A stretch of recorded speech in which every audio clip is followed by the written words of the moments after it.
Welcome back to Night Coffee Crime, where we dive into the most gripping and complex true crime stories. Today, we bring you the heart-wrenching and nearly unbelievable story of Iwao Hakamata, a man who spent almost half a century on death row, only to be exonerated after a legal battle that lasted decades.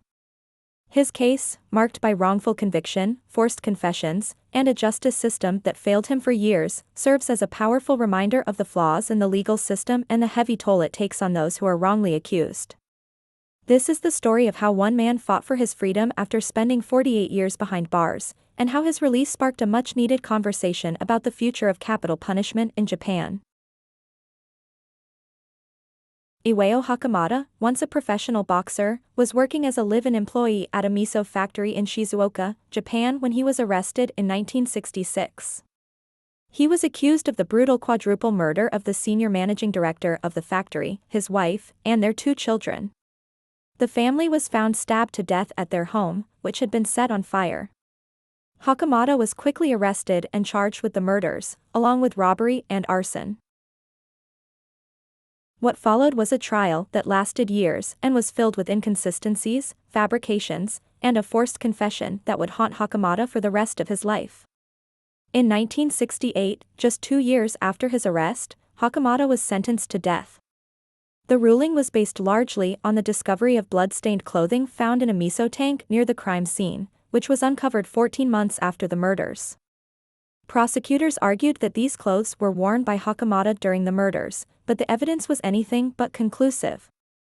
Over the years, Hakamata's defense team would question the validity of this evidence, suggesting that it was planted by the police to ensure his conviction.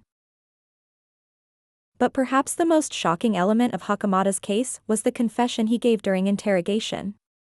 After being subjected to hours upon hours of questioning, Hakamata eventually confessed to the crime. However, he later recanted, stating that his confession had been coerced. The court accepted the confession as evidence, despite Hakamata's clear claims of abuse during his interrogation. What followed was a brutal legal process that stretched on for decades, as Hakamata maintained his innocence. The case against Hakamata was built on flimsy evidence, much of which would later be proven to be fabricated. One of the key pieces of evidence was the blood-stained clothing found in the miso tank. At first glance, the clothing seemed to match the victim's and Hakamata's blood types and were believed to be worn by the murderer. However, as the years passed, doubts began to surface about the reliability of this evidence. The defense team argued that the bloodstains on the clothing could not possibly have remained red after being submerged in miso for over a year.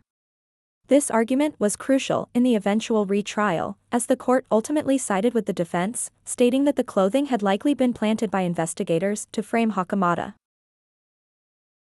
The judge also examined Hakamata's confession in detail. During the 19 days of intense interrogation, Hakamata had been subjected to physical and psychological abuse.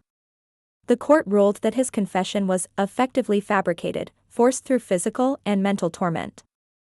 It became clear that Hakamata had confessed not out of guilt, but as a result of the inhumane treatment he had endured. Despite this, his death sentence was upheld for years, and it wasn't until much later that the true nature of his confession came to light. Hakamata's path to justice was long and painful. After being sentenced to death in 1968, he spent nearly 50 years on death row, a fate that left a permanent mark on his mental health. The psychological toll was immense, with experts diagnosing him with Ganser syndrome, a rare condition commonly found in prisoners who have been subjected to prolonged confinement. Hakamata exhibited bizarre behavior, hallucinations, and even described himself as a god. He had spent nearly his entire adult life in isolation, knowing that he could be executed at any moment, but never knowing when that moment would come. Throughout the years, Hakamata's defense team fought tirelessly to have his case reopened.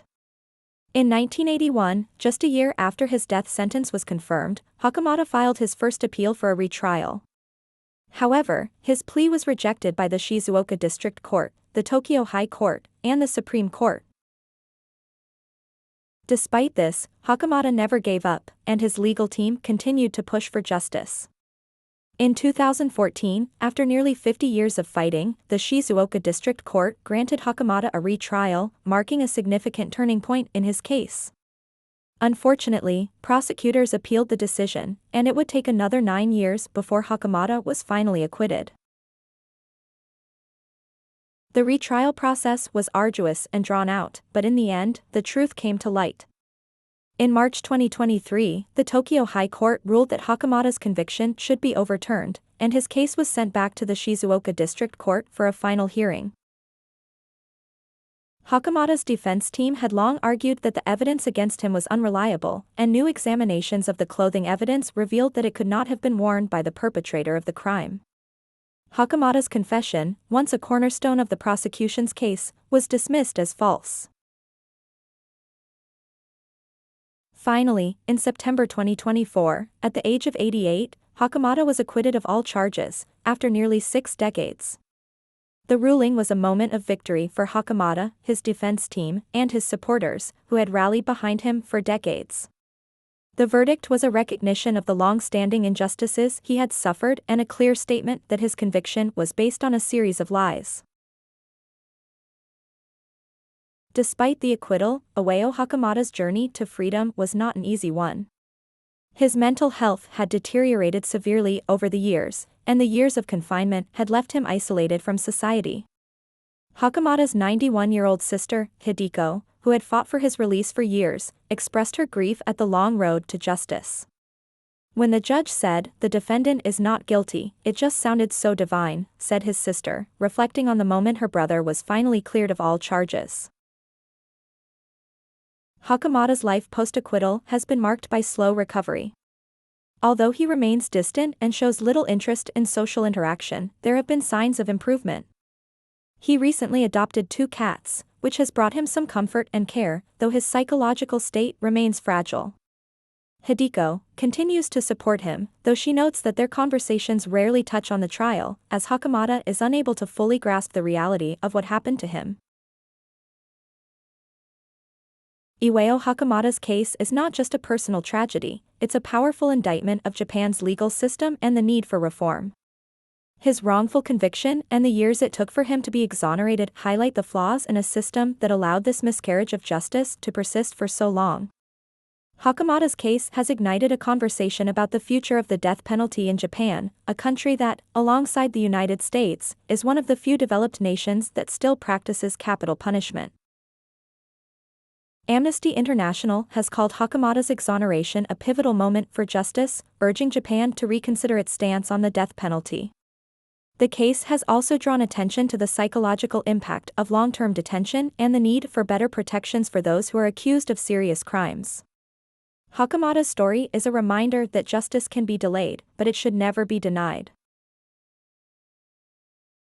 Iwao Hakamata's story is one of survival, resilience, and the enduring fight for justice. After nearly 60 years of suffering, he was finally exonerated, but the scars of his wrongful conviction will never fade. His case serves as a powerful reminder of the flaws in the legal system, the dangers of forced confessions, and the need for reform in how we treat the accused. As we reflect on Hakamata's journey, we can only hope that his case will spark the necessary changes to prevent others from enduring the same fate. Thank you for watching. If you found this story as shocking and thought-provoking as we did, don't forget to like, comment, and subscribe to Night Coffee Crime. Until next time, stay safe, and always question the justice you see.